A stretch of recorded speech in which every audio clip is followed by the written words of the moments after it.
Talking with my friend Don Rose, and we're talking at this moment about international politics in relation to the United States and the new Obama administration. So let's bring it to the Western Hemisphere. And what's your take on Obama in the Western Hemisphere? He went to Canada. Number of the news said a lot of young people were out trying to get a look at him. We do have a more conservative government up there. Hillary Clinton was sent down to Mexico trying to deal with what I think is probably overblown notions of the nation falling down there in some way to the drug lords. And then we have in the rest of the Western Hemisphere, we have questions about how he's seemed to have alleviated the restrictions on travel to Cuba in some ways. He stayed out of he's talking about Obama here, he stayed out of the Central American elections in El Salvador where Funes of the FMLN ascended to power. Brazil is, moving on up. What's your take on Obama and the Western Hemisphere, Don? Well, it is excellent in terms of relations.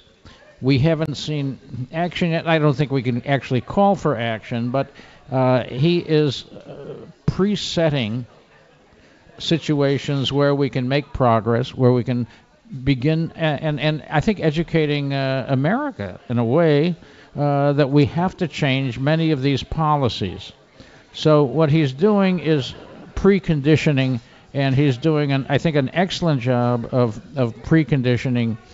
Even having Hillary Clinton say, obviously with his good sanction, that part of the drug problem, if not most of the drug problem in Mexico, is the problem of U.S. consumption and armaments.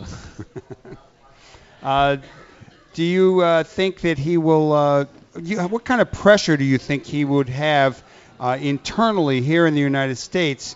As he has, let's say, a more progressive or an open or realistic policy about dealing with progressive, lean to the left, overt leftist governments in this hemisphere, from Cuba to Chavez in Venezuela, even to the sort of mildly socialist big power Brazil?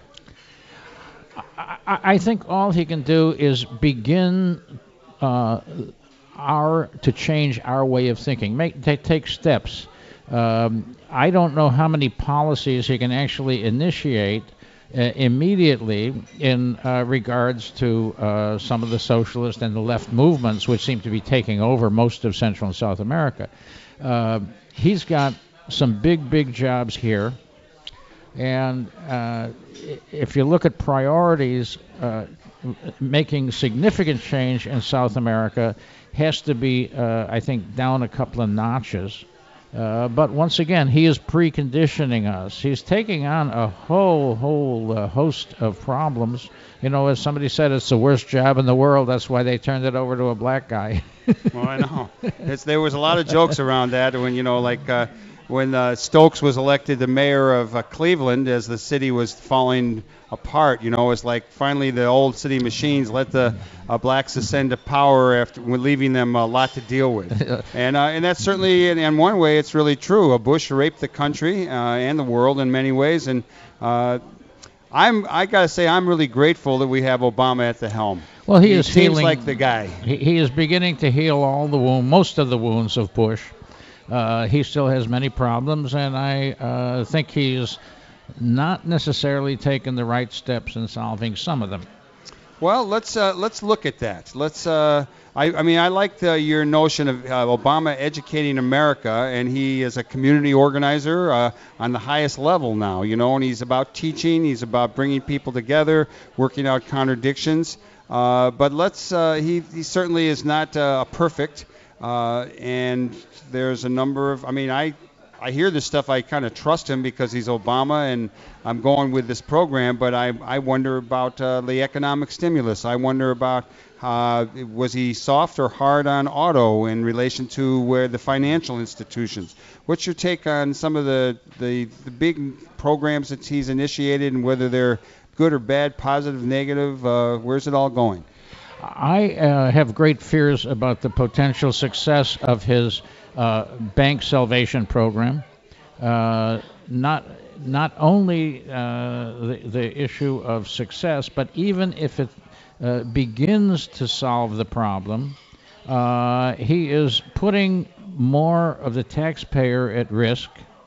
He is putting our bank at risk, and in a sense continuing the problem of favoring the investor, favoring the corporation in the process of saving it, rather than going into a nationalization program for the banking industry where we would take it over temporarily, as we did Continental Bank in Chicago, and you put the corporation and its investors, its shareholders, who took risk in the beginning. When you buy a share of stock in a bank or anything else, you are going into Vegas in a way.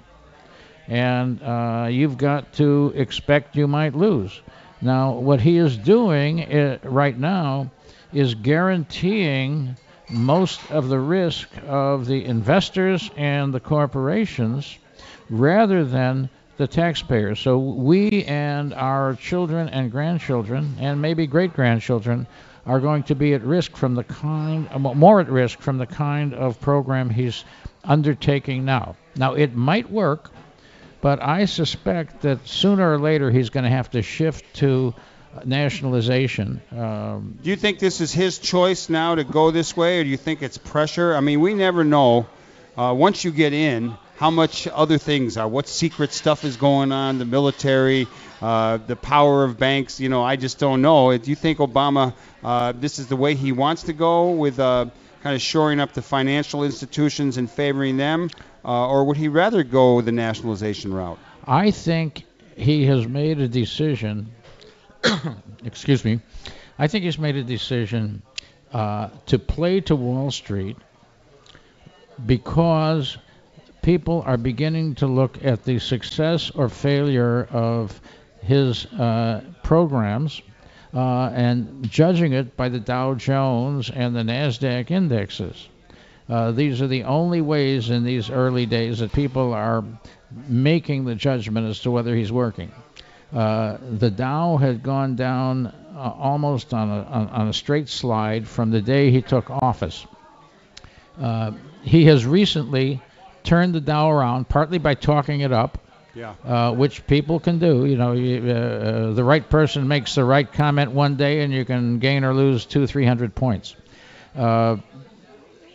What's going on is that I believe they made a decision to continue to use the Dow Jones as their indicator of success.